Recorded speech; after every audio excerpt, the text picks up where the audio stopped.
नमस्कार सगळ्यांना। आज तुम्हाला मी बांगडा रेसिपी दाखवणार आहे। बांगडा फ्राय रेसिपी। तर इथे अशा प्रकारे मी बांगडा घेतला होता, स्वच्छ धुवून घेतला होता साफ वगैरे करून, आणि एका वाटीमध्ये मी कोकम घेतलं होतं।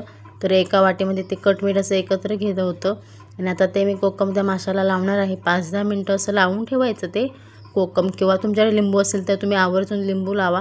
5-10 मिनिटं असं मुरायला ठेवायचं, त्याच्यामध्ये आंबटपणा यायला पाहिजे थोडासा म्हणून। आणि त्याच्यानंतर तिखट मीठ एकत्र करून घ्यायचं आणि ते पण लावून घ्यायचं।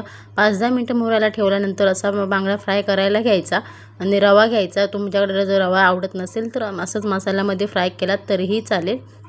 मी ते रवा लावला होता। रव्यामध्ये सुद्धा मी तिखट मीठ वगैरे हळद सर्व घेतलं होतं रव्यामध्ये।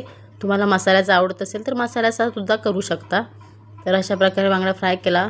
मंद गॅसवर करायचं आहे। तेल माशाला पाहिजे गरजेनुसारच टाकायचं, जास्त काही टाकायचं नाही। आणि 5-10 मिनिटं खालीवर करून घ्यायचा, कारण जेणेकरून कुठे करपला नाही पाहिजे असं ह्याचं लक्ष ठेवायचं।